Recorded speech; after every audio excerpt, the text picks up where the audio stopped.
A very good evening, a warm welcome to Dan Really Likes Wine, presented by Pick and Pay. And once again, congratulations to everybody who featured amongst the gold medals and the trophies at the announcement yesterday at the Old Mutual Trophy Wine Show with myself and Michael Frijon from the Houghton Hotel. Some terrific wine, lots of talking points, and it would seem the arrival of a brand new star on the South African wine scene as the thokozani Cabernet Franc cleaned up with 3 different awards yesterday. We're not done in celebrating those awards. Next Thursday's show will be live from Michael Frijon's Wine Empire and surrounded by many great bottles. We'll be tasting some of the winners, talking to some of the winemakers and celebrating a bright moment for an industry that hasn't had a huge number of them, especially over the last week or so, as that liquor ban continues and the trade really struggles as a result. It's set to end after 2 weeks. Will it? We'll watch closely, as we will the Vinpro interdict, to see if that has an impact on proceedings as they stand. But we'll try not to be gloomy. We'll try and keep going. We do have stuff to smile about on the show. Next week, we will be catching up. I think they're over in America at the moment. We'll be catching up with that marvelous team from Mullineux, Chris and Andrea, about a new project they have underway, the Great Heart Wines, and why it is having such an impact on their community and on their workers in particular. And we'll also be sampling the brand new range from the Mentors, as Iselle gives us her full range, 7 new wines she's bought out, and we'll be trying all of them. Sure, it's going to be a long night on Monday. So that's coming up on Dan Really Likes Wine next week. What is coming up today, though? Well, we're celebrating International Shiraz Day. Now, depending on which corner of the internet you find yourself in, there is some discussion and debate as to when International Shiraz Day actually is. Some believe it's today, some believe it's the 22nd of July, one or two somewhere in between. So I'm just going to declare it Shiraz month and tell you to drink plenty of Shiraz this month. And I know that the guests we have will endorse that wholeheartedly. Now, I know who our guests are meant to be. However, we are having 1 or 2 minor technical hitches with a couple of them. And so I hope we'll have everybody. But please bear with us as we try and filter our different guests in. I know we've definitely got 2 particularly close friends of mine. Kevin Arnold. Well, if you've got a Shiraz named after yourself in a state like Waterford, must be pretty good. Kevin's been making a Shiraz that my wife adores and drinks by the bucket, that I'm rather fond of as well. So we'll get the Shiraz story at Waterford from Kevin Arnold, who's been making so much wonderful wine in the Cape for many years now. And then a man who, I think it was last week, was masquerading as a French wine expert. He's now pretending to be a winemaker. Will you know anything about this? We'll find out. Derek Kilpin steps in for Jean Smit, the man behind the Damascene range. Jean is off, I think, in the Kalahari or the Karoo somewhere with no reception. And so Derek from Great Domains will be talking us through 2 syrahs. And then we're hoping to have Carl Schultz with us from Hartenberg. We're just chasing down at the moment. And Niels Verburg, the pink tutu-wearing Shiraz genius out at Luddite. We can hear him. He can't hear us at the moment. We're trying to get that fixed. So let's see who we do have on the line and welcome in the guests who are with us for now. And it's 3. It's 4 out of 4. We've worked miracles here. Kevin, Derek, Carl, and possibly Niels, welcome, guys, and lovely to see you. Well, lovely to have you back on the show in celebration of International Shiraz Day. It seems like there's another wine day every day of the week, which is fantastic. It gives us an opportunity to celebrate in particular what I think is Shiraz month for now. I know you guys will all agree. Let's set the scene if we can a little and kick off with you, Kevin. Give us a sense of the history of Shiraz in South Africa and the role that you feel as it plays as a grape showcasing who we are as a wine country. Yeah, thank you, Dan. First of all, I just want to tell you that I opened a very special bottle tonight to celebrate your 35th birthday that you celebrated yesterday. So I look forward to sharing that glass with you. But the story of Shiraz in South Africa is a wonderful one. I believe it started when the French brought some cuttings that were planted in the gardens in the Cape. And as the Australians may debate or disagree, eventually that material not only produced some great wines in South Africa, but that plant material was taken across to Perth and then was the beginnings of the Australian industry. But back to South Africa, I think Shiraz is one of the most versatile grape varieties for our different soil types, our different wine regions, and has produced many, many stalwarts in both single varietal wines and blended wines. there's no doubt that it's one of the finest in the Cape. And I think all the different regions are explicitly pure in terms of the way they approach it and their winemaking. And it's the one reason I chose to put my name to a label, because for me, it's the individual variety that portrays the soil in which it grows, not only here in South Africa and the different regions that we have, but all around the world. And so ultimately, I think it's one of the true calling cards for the South African wine industry and the backbone of it.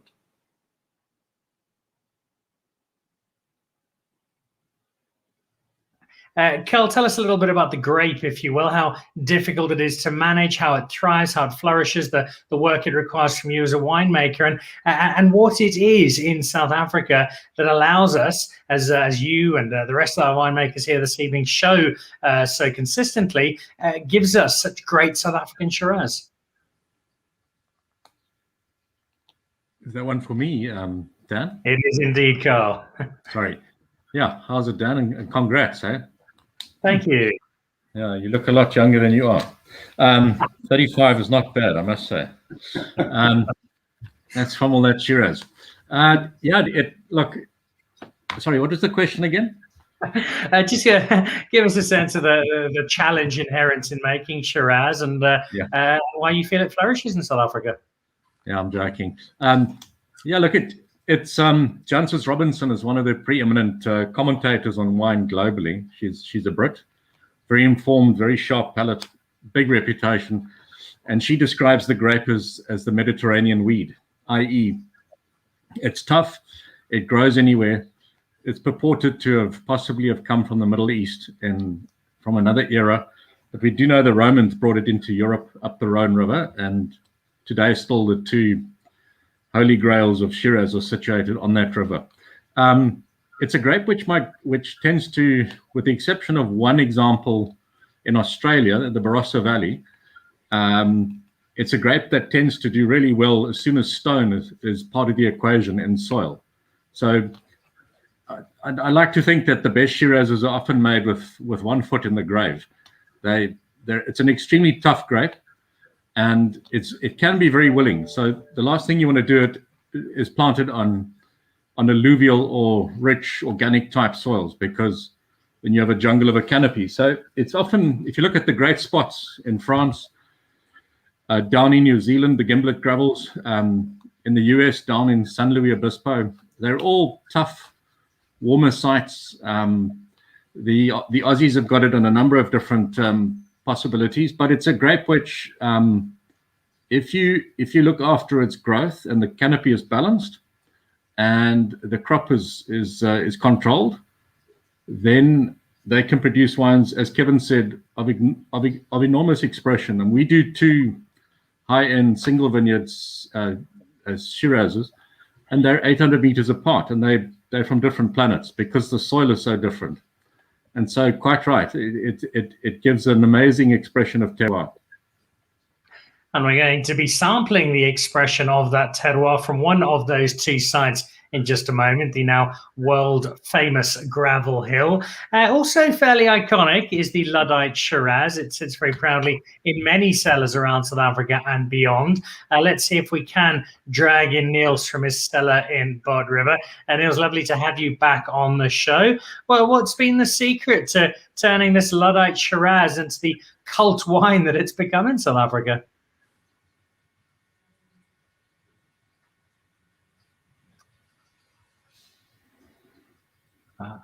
We're struggling there. All right, we'll try and get back to Niels in just a moment. It's such a lovely wine, and we really do want to try and chat to it as we celebrate International Shiraz Day, International Shiraz Month. But hold on, Dan, you're asking, what about Syrah? Where does that fit into the equation? Is that the same thing? Is it different? How does it all work?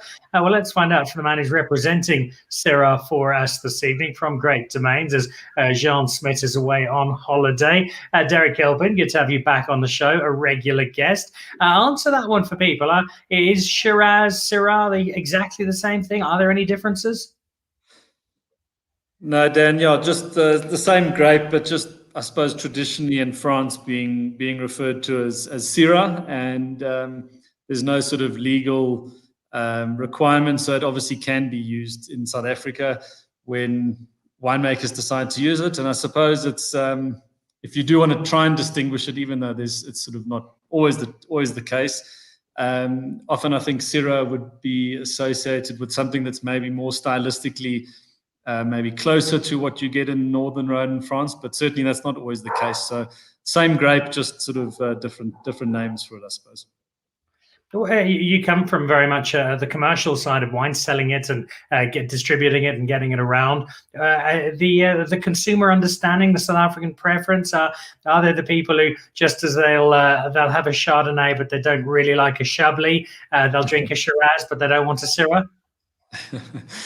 I think by putting Syrah on the label, you definitely probably exclude certain people that might not understandably know the difference. So there is probably a bit of that where I don't like Shiraz, but I like Syrah. I haven't heard that one yet. I've heard the Chablis Chardonnay one, but I haven't come across the Syrah Shiraz one before. But in all likelihood, it probably has been said in a few households around the country. I'm afraid my household is one of them, because Mrs. Nicol will very happily have a bottle of Shiraz, preferably magnum sized, but give her a Syrah and she'll give you a very dirty look. And as she's a lawyer, I can't really argue with her. The Shiraz she loves most is the Kevin Arnold Shiraz. Give us a sense, Kevin, of your love story with Shiraz, how it came about, and why you and this grape seem to have such an intrinsic relationship with each other. Yeah, Dan, I guess when I left Delheim, where I worked predominantly with Cabernet and a little bit of Shiraz, and found myself with Jannie Engelbrecht at Rustenfreda, the Helderberg and Shiraz and Rustenfreda, I guess it really crept into my bones. And while Rustenfreda make an excellent Cabernet as well as blended wines, I think my great success during my time at Rustenfreda was learning the expression of the Helderberg, learning that the soil types, although we're almost neighbors, Waterford and Rustenfreda are so diversely different in terms of soil types. But the love affair with Shiraz, I guess, was born, at Rustenfreda, and a classically stylistic wine, quite rich, as Carl mentioned, in those soils that are quite different to us, and yet still consistently produced a great wine. And not sure why I decided to put my name to it, but I guess coming back to what I said earlier, the fact that if you taste Shirazes from around the world, and more importantly from our own regions within South Africa, they all have an expression of where they grow. And I think that's what really got me interested in it, and why I said, okay, this as a varietal, well, I think I'm known to be more interested in blended wines, but as a varietal, I thought this was intriguing, and ended up by putting my name to it. You not just put your own name, there are also a couple of subtitles in there. I see one of them is called Nadine. I think I've seen a Robbie on one of them. Are those your assistant winemakers, names of the vineyards? What do those reflect? Well, when it was first launched in 1998, those assistants were still, some of them were nappy, some of them were crawling around. They all ended up by going to school, but it was an idea my wife gave me, and I think all of us in wine realize that wine is not about a current generation. It's about 3 generations. And I decided to put the names of the children, both Jeremy and Lee Ord's children and Kevin and Heather Arnold's children, our children, onto the labels. And it's quite interesting over the 23 odd years that we've been around at Waterford to see how each and every child has celebrated with this particular vintage with their name on, whether it be a 21st, and we know how those go down, whether it be an engagement or a wedding, or for that matter, even when the kids get christened. It's just a lovely story, and I think it's my way of expressing how wine should be enjoyed and nurtured and respected within the family traditions of generations that look after good vineyards and good wines. I think it's such a lovely element to the Waterford story, to the Arnold story, and I love seeing each vintage unfold and see who's going to be on that next label. I wonder how much arm wrestling goes on with the kids, but we'll not delve too deeply into that. I see a number of people have joined us already and watching. Fabien Letiec has already ordered the thokozani, that's the Cabernet Franc that did so well at the Old Mutual Trophy Wine Show. Glad you get hold of some, Fabien. I suspect that's going to be disappearing very fast, if not already so. Post Sugar, Shiraz month for sure. while drinking with a teaspoon in level 4. The stocks are low and po. Hopefully it's just the 2 weeks. Jan Lubbe making a very astute observation. Derek's beard is as grey as Carl's. I'm not sure Carl's is that grey, to be honest. That would, of course, be Derek Kilpin and Greg Sherwood watching from London on the back of his 4th business lunch of the day. Where's that sexy Mr. Kilpin? We'll be back with us in just a moment. And that Kevin Arnold Shiraz is being drunk in Belfast. My mother opening one of my Kevin Arnold's shortly. Well, you're certainly going to enjoy that. Let's nip back to Carl and talk a little bit about this Gravel Hill in particular. Carl, you and I have shared this story on the show before, a trip I took on Emirates when we could still fly and go internationally and do cool stuff like that, and being served a wine list with 2 red wine options at Emirates. One of them was a 1981 Chateau Mouton Rothschild, and the other was a 2007 Hartenberg Gravel Hill. It was a very close call, but that Chateau Mouton Rothschild was almost as good as the Gravel Hill. And I love it when a South African wine shows so well against a benchmark internationally like that, and it did at 42,000 feet on that Emirates flight. At what point did you start to realize, Carl, that this vineyard, the wine coming from it, was making for something rather special? Dan, I joined Hartenberg in 1993. Previously worked with Johan and Frans Malan at Simonsig. They produced the grape there. So I had 4 good years with the variety at Simonsig since about 89, I think. And was really interested when Hartenberg came onto the radar because they were specialists of this variety and certainly pioneered the variety in Stellenbosch. The first vintage of the estate Shiraz was back in 1968, and that wine's been bottled uninterrupted since then. When I got here in 93, there was a single parcel on a hill of stone at the lower end of the farm. It's very typical soil type of this appellation, the sub-appellation of Stellenbosch called Bottlerij. So Beyerskloof and Kaapzicht and Mooiplaas and Simonsig, we're all out this way. The soil type is essentially iron laterite pebbles, about 0.5 meter in depth, and then down to pure clay, and the clay goes down 5 to 10 meters. So it's a particularly tough place to grow anything. And it was Eleanor Finlayson who was friends with Mr. Podlos Ponkrats at Bellingham at the time, who planted the first of the variety in South Africa and made wine in the modern era from it in the early 60s. And she got cuttings from them and planted this site. And I was fascinated by the site because the berries were the size of Cabernet, and they should be the size of a marbles that kids play with. So that's essentially what Shiraz could be. In actual fact, the Stork vineyard is that size. So I realized that the site is making life really tough for the variety, and that adversity breeds character, as it were. And went to see Walter Finlayson, who was the son of Eleanor. He made his first wines at Hartenberg. The family owned Hartenberg. And it was fascinating to get the lowdown. And by 1995, I understood that within that 3.8 hectare parcel of vineyard, there are big differences. So today we pick that vineyard over a 2 to 3 week period. 3 weeks, as in this last year, where it's really cool, and that's unusual from a winemaking point of view. That's very unusual. But the vineyard is on a slope, and there are different pockets. The top of the slope always ripens first. There are pockets where the clay comes to the surface, where there's more stress. They ripen even earlier, and so on and so on. So we part pick. We do 3 to 5 passes every season from the vineyard. We only bottle in the end. The production is about 500 cases a year. I got a very early invite in my career to join the Cape Winemakers Guild in 1997. But 2 years prior, in 95, I decided to bottle 2 barrels of the best portion on its own. And so when I got the invite 2 years later, I already had a wine ready for the Winemakers Guild for my first auction. And the wine ran for 15 years at Cape Winemakers Guild auction. I asked James Brown, our sales and marketing director at the time, to try and get a nice handle on the wine. And I took him to the site. And after the third crunchy step, he said, it's got to be Gravel Hill.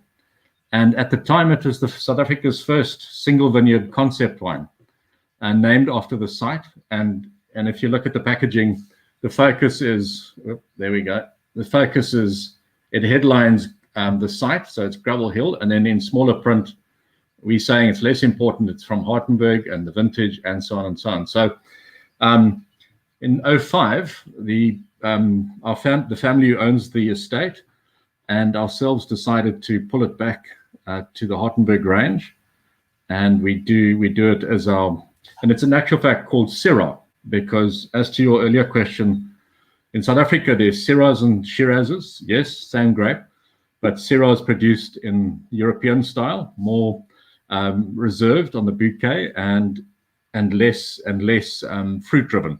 Whereas Shirazes, I think, are made in a more modern style. They're upfront, very fruit driven, sweet fruited, whereas the Syrahs are more austere and generally age very nicely. So the current vintage is 2016, and it's important for me that this specific wine is only released 5 years from vintage. So it was like a 3-year education for all our financial guys, all the CAs, to try and explain to them why the cash flow is slow in return, but now it's steady, so everybody's happy. That constant fight between winemaker and accountant. I'm very glad the winemakers won the fight in this regard. We're going to try that 2016 in just a moment, plus a 2006. I think that they have managed to find some internet in Waterford. Let's see if we've got Niels with us now. Mr. Verburg, can you hear us? We can see you. Niels, can you hear us? Look, it's worth having him on the show just to see that beard, really. But it doesn't look like we can hear him. All right, we'll keep trying. Dan, can you hear me? Oh, we've got you, Niels. We've got you. All right, particularly Luddite tonight. Dan, that's hillbilly country. You're not going to hear him very well. So I can hear Carl, I can't hear Dan, and I'm assuming you can hear me. We can hear you. As and when you hear this, because I don't think we can go for too long with the question. Carl, if you can hear me, tell me what Dan's asking me. Nothing of importance, don't worry. Just listen. Neil, did you start something? I've got you on a laptop. I'm overachieving here because for a Luddite. I've got my phone with hopefully the audio and the laptop with visuals. Dan, I can't hear anybody.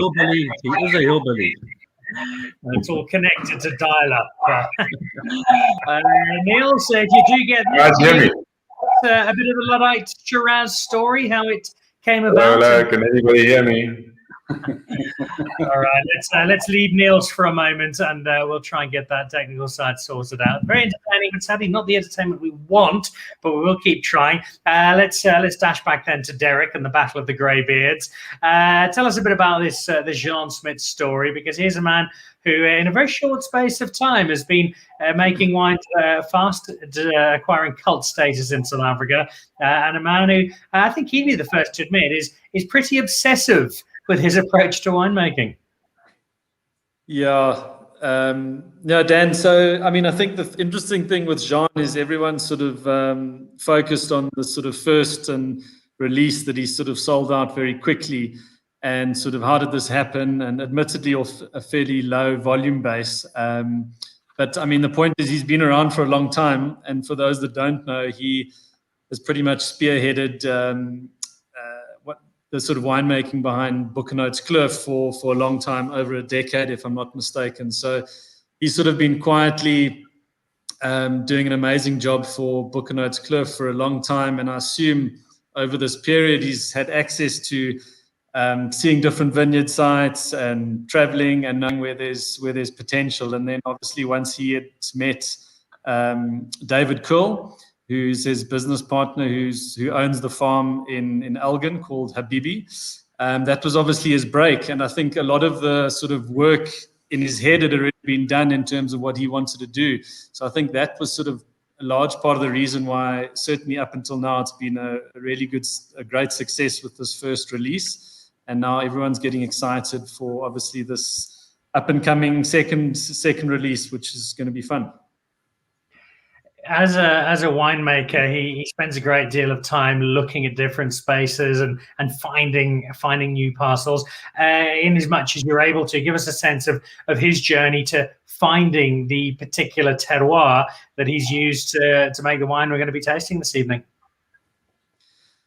Yeah, well, I think it's, as I say, different. They've got quite a nice combination where they've obviously got the farm in Elgin, which is they produce a really nice Pinot Noir, which I think is very underrated, called Moya Mika.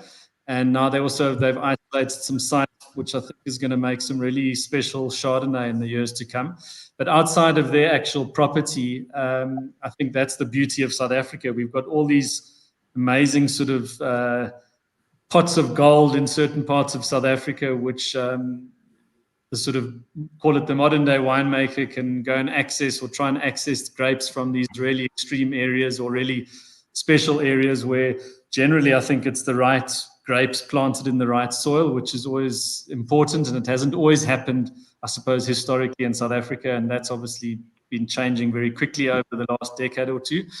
And yeah, so the two that you should have in front of you, I think the Stellenbosch Syrah, and then obviously the Cederberg, which, as I say, two very different examples of the grape.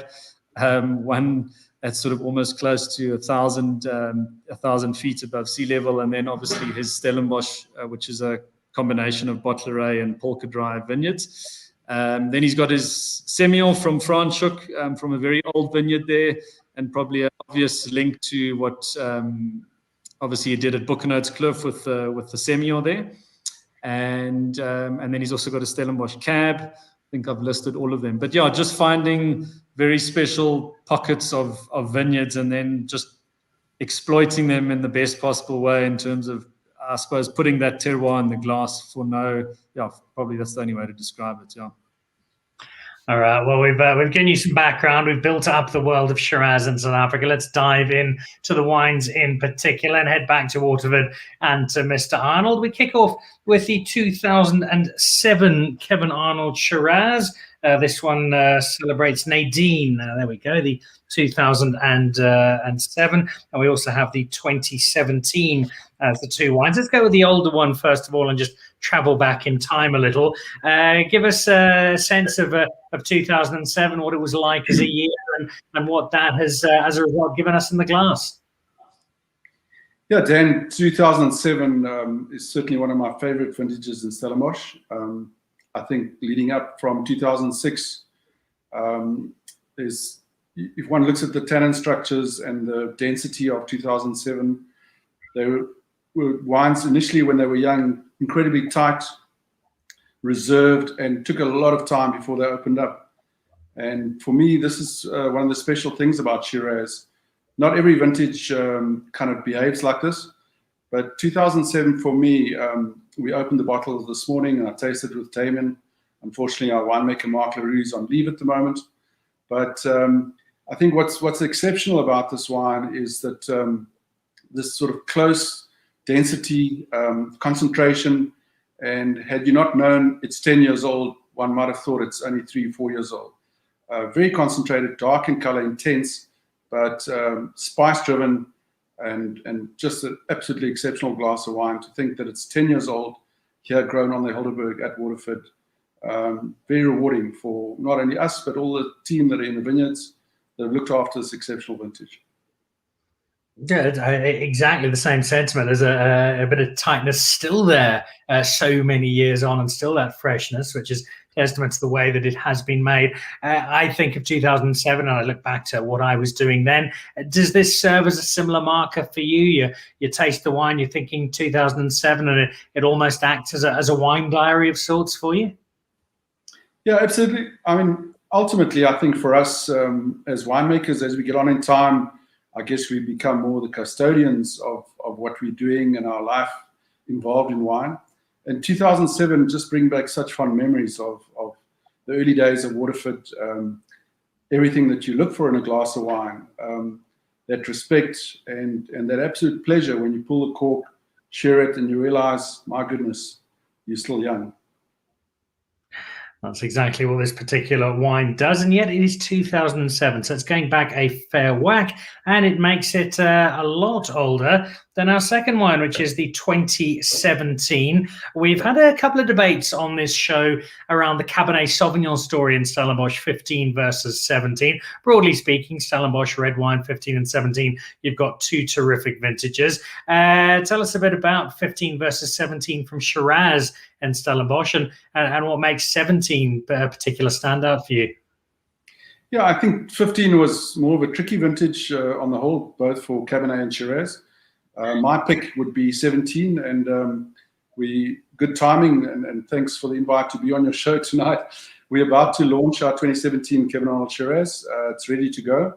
And what I do enjoy about this vintage, it has less Mourvèdre. We've been known to use up to 12, 14% of Mourvèdre over all the years since 1998.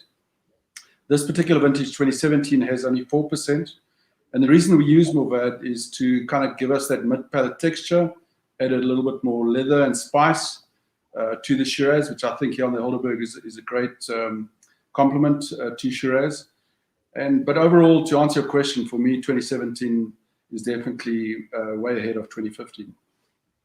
Okay, it'll be a call. It'll have a lot of people excited, especially the wine just released. I was lucky enough to try it with Mark down at the farm a couple of months ago, when one could still travel and go to wine estates and drink wine and do things that are now fleeting memories. If 17 is the standout, there must be a reason why. Run us through the wine, please, Mr. Arnold. Okay, so if you just take the intensity that you get both on the aroma, I think first and foremost, generally Shiraz is showing a certain amount of spice in its youth, but here you have a density already. And then moving on to the palate, I think a structure that is forthcoming in the sense that it's textured already. You have that distinctly dry tannin. I enjoyed what Carl said earlier about the difference between Old World and New World. Sweet fruit is prevalent in many of our regions, but right here on the Hartenberg, I think it's more about dry fruit. I enjoy particular, and maybe that's why I enjoy the 2007 so much. I call it the dry entry. The tannin structure for Shiraz always excites me when it's dry and remains dry throughout and onto the finish as well. So in 17, you have a youthfulness in terms of the aromatics, but then you have a nice textured entry on the palate and a great length on finish. And for me, those are the simplistic things that make really a good wine into a great wine.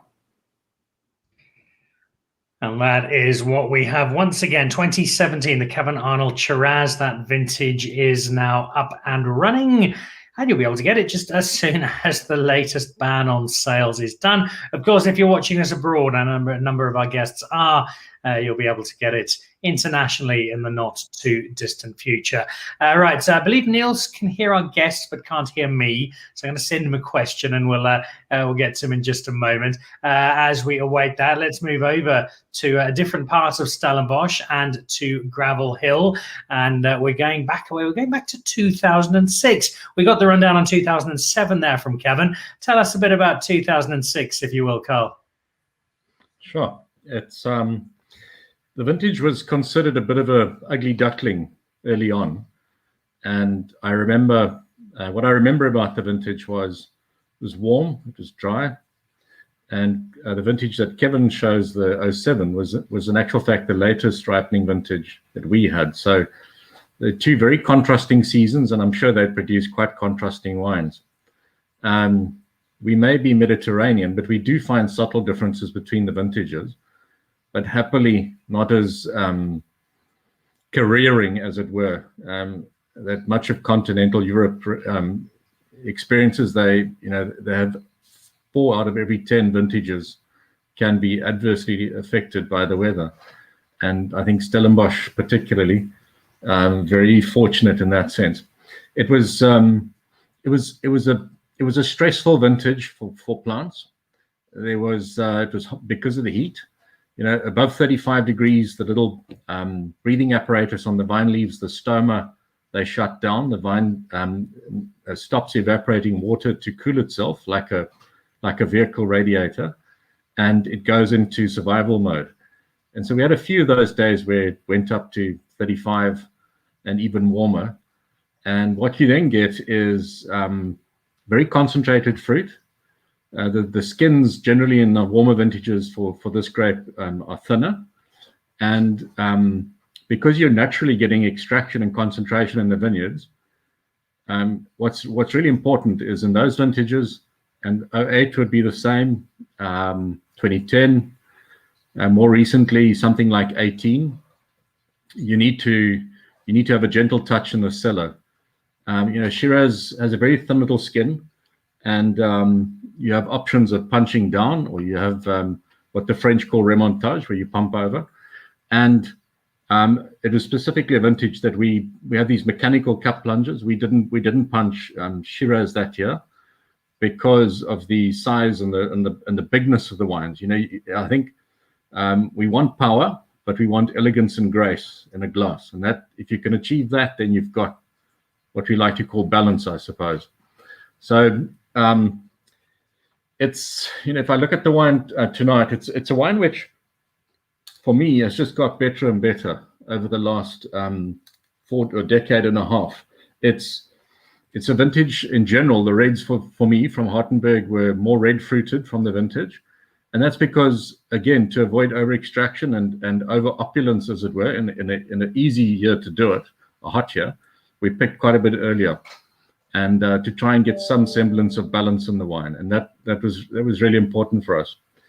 The site itself, of course, as I mentioned, it's a tough place to survive.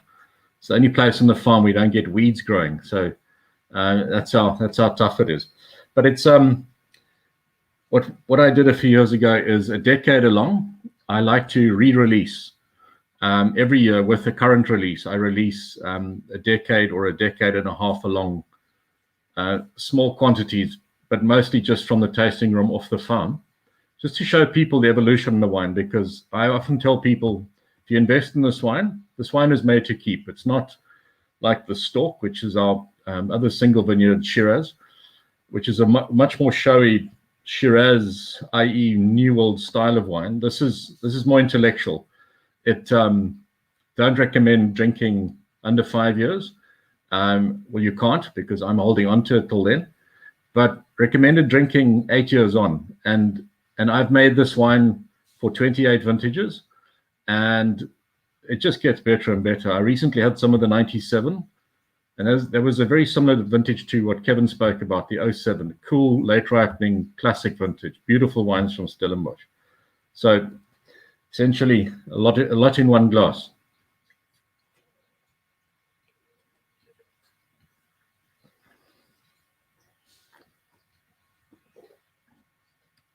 Okay, it's such a wonderfully rich and luscious wine, Carl, and expect an email from me slightly after the show. I definitely need to restock with some of that older stuff.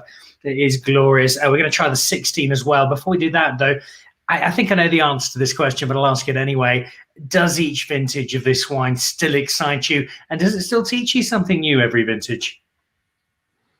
I think you need to ask an old wine dog like Kevin that question.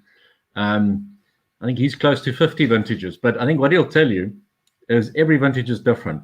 And the Gravel Hill is for me a fascination, because every now and again we learn something new. It's the one wine I put my signature to over there, and there's a little story. But I consider the Gravel Hill, after almost 30 years, as a work in progress. We're ever refining, ever polishing. Let's just say it's an extremely well-researched piece of earth. A lot of research and reading and traveling. I worked in terroir very similar to this in Côte-Rôtie in the 90s. Johan Milan and a few of us have traveled across to all the great sites globally. And I think this is a grape that that's always evolving. You know, as Kevin mentioned, it has this beautiful expression of sight. And for me, winemaking is two things. It's part art and it's part science. But there's this intangible mystique to the product, which has it as the most researched liquid on earth, the dollar spend. And what I'm fascinated by is, despite some of the great minds in modern science invested in this industry, every few years they discover a new compound, or they discover hopefully a benefit to the product. And be sure to send that message on to some of our select ministers in charge of these things. But yeah, for me, I'm excited by every vintage because it's like a lucky packet. I'm not quite sure what to expect. I prefer the more difficult vintages because everybody can make a good wine in a good vintage, but those tough, challenging vintages like 06 and 016, 2019, that's where places like Waterford and ourselves and a few others that have been around the block a bit, that's when you can make a statement, as it were. Speaking of statements, the 16 is your latest to make a statement from Hartenberg. Very quickly, just give us an introduction to this wine and what we can expect from it now that it's touched down and it's starting to begin the aging process on the market. Just recharge my glass.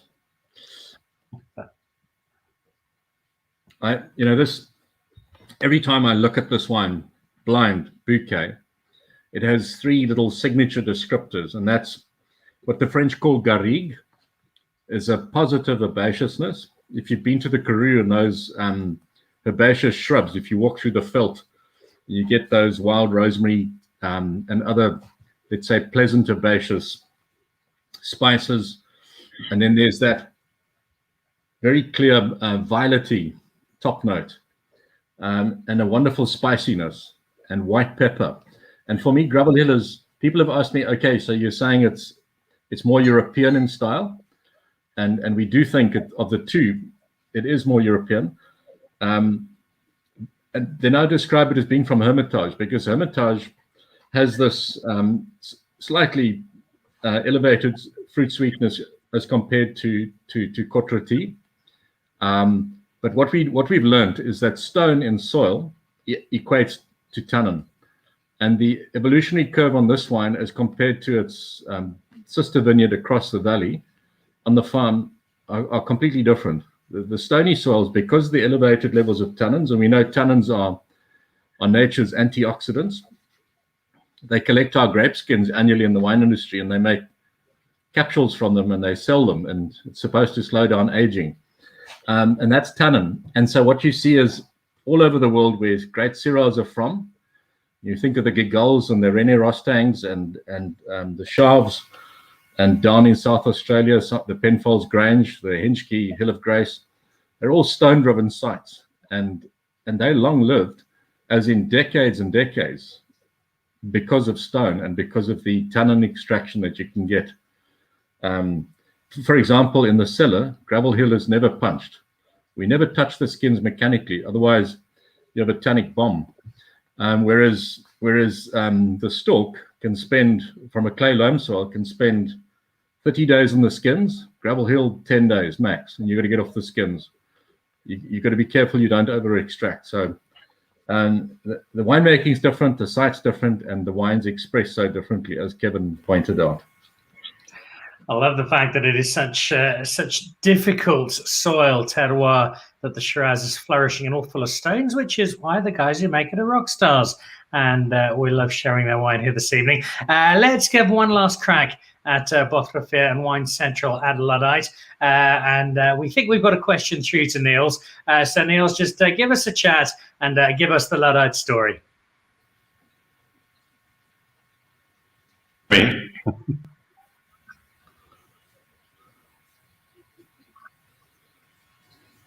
I assume everybody can hear me. Yeah. Can you hear me, Carl? Yes. Okay, great. Yeah, so I caught the beginning of your first question, which was, sort of take us through the success of Luddite. When I came back from making wine overseas, I was surprised to see how little Shiraz there was in South Africa. I'd been working in Australia at the time and sort of fallen in love with Shiraz even before I left South Africa.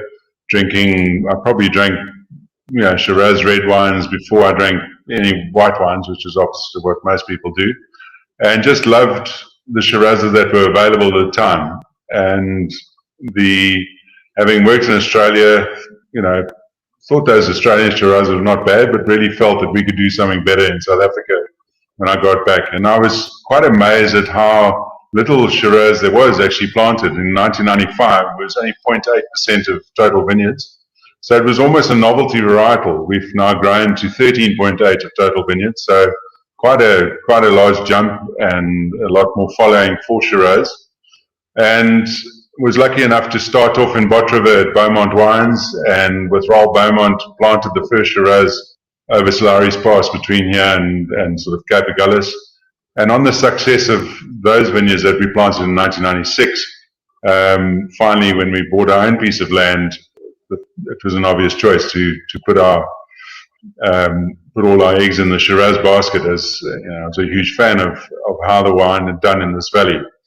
We also, I think the biggest success is that we chose to be dryland, which is a bit romantic and a bit foolish maybe, especially the last 5 or 6 years in the Cape. And we're starting to see the sort of, the knock-on effect of those small vintages because of no rain. And but the big thing was we wanted every year to tell a story. And you've heard of 2 other winemakers saying that every year tells a story, and it does. I take it to a further extreme. I think, we have this wonderful weather in South Africa, and if we irrigate, we make every year similar. And sometimes people irrigate so strictly that they almost make every vintage the same. And then I might as well make Coca-Cola, because everything's going to be the same. So every year tells a story, and that story has become a bit extreme in the last couple of years with our crops dropping quite dramatically. But the main reason we went to non-irrigating was to get really small berries. Shiraz, if you give it too much water, you're going to get really big berries, and if you've got big berries, obviously the flavor concentration is a lot less. And so we chose not to irrigate. We wanted these small berries, lots of flavor concentration. Means that we don't have to fiddle with the wine. The wine comes in, it makes itself to a large extent. And we can just be hands-off approach, let it do its own thing, and we're lucky that our soils are sort of decomposed shale on a clay base, so they are cool soils. They hold water when we get rain, and it's I think been a large contributor to the flavor intensity of our wine, the natural balance of the wine. When the vine doesn't get water, it naturally crops what it can handle, and therefore it can naturally ripen what it can handle. And that goes a long way into getting the balance in the wine. So I think that's gone a long way. We've also gone down the gravel hill approach, had to convince the bank managers that we were going to hold the wines back, because we want our wines to mature and soften and marry in the bottle, because it's a blend of different batches of Shiraz, so that by the time it hits the market, it's ready to go with the potential to age. So I was going to send. I see you didn't receive the wines, unfortunately, with lockdown. I was going to send you an 07, but then I realized that 07's under a natural cork, and I didn't have to send you 2 bottles, and I can't afford to send you 2 bottles. But I agree with Kevin, 07 is just very special. I actually have to keep my hands off my own 07s. It is one of the most spectacular Shiraz vintages in this country, and if we open a bottle of that, it's just gorgeous. Really, really is gorgeous. So I was sending you a 13, so it'll get to you after lockdown. And the reason why I sent you 13 is first year, and I should have listened to Carl a long time ago, because he's been using alternative corks for a while. So the 13 has got DM in for the first time, and what a revelation. The 13 is a vintage for me that's a cooler vintage, longer ripening, and I've always been a fan of the cooler vintages. They definitely show more of a sort of European slant, let's call it. I'm not a fan of the old Syrah thing. I think we're not a French-speaking country. What the hell are we buggering around with Syrah for? And especially if you're from Wellington and you have a 16.5 alcohol Shiraz and it's called Syrah, it just doesn't make any sense whatsoever. But the 13 is this beautifully elegant, cool vintage, showing a lot of the spice and very much of the typical Luddite. If you open any vintage of Luddite, you know, especially the ones that had 100% our own fruit, because obviously we had to buy in fruit to start the label, get the brand going. So 2009 was the first vintage 100% with Waterford with our own fruit, sorry, the Luddite fruit. So 2013, you'll get this characteristic of cloves, licorice, a bit of saltiness. There's an underlying saltiness in all the wines, I think, that come from Waterford area, where we get this almost salty licorice, like a Dutch soda drop comes through. And also just preserve, you know, keeping the wood back on the wines. In a big vintage, we might go to 30% new. In the cooler vintages, we go down to about 20.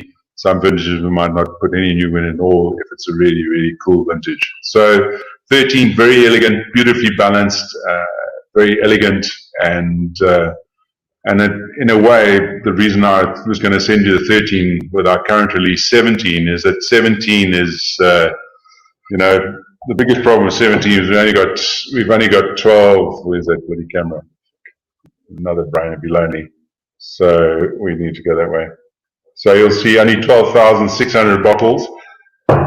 So a bit of an issue because we've released that a little bit earlier than we would normally, and I was a bit nervous of releasing it earlier, but I'm falling in love with that wine. It's reminding me a hell of a lot of the 07 at the same time. And I think it's going to mature and become as elegant and as beautiful as the 07.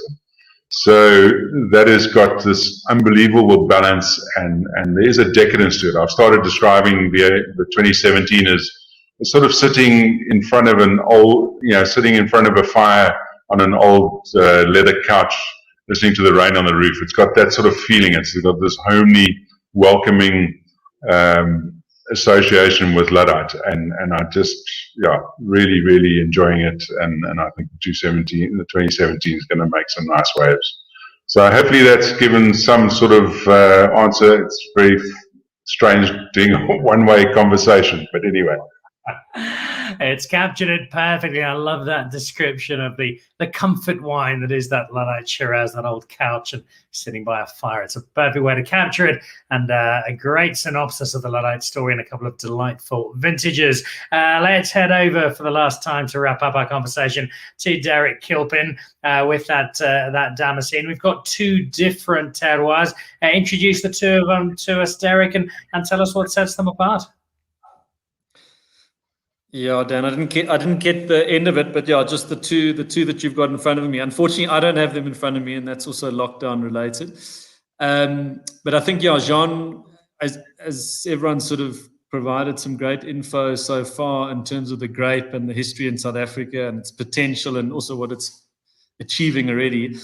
I think that's, I suppose, what Jean is trying to exploit in some very specific parts of South Africa. The one is obviously the Stellenbosch one, which was the first release, which, as I was saying, is a blend of a vineyard in Polkadry and Bottleray, which is all on sort of decomposed granite. And then the new addition was his syrah that he gets from the Cederberg, which is, I think, just less than 1,000 meters above sea level, so very different sort of positioning. And I think the main difference between those two, because I know you've got them in front of you, I think the similarity between the two is obviously Jean Smit and what he does with wine, which for me is he makes wines that are incredibly elegant and delicate within whatever framework or grape variety that he's working with.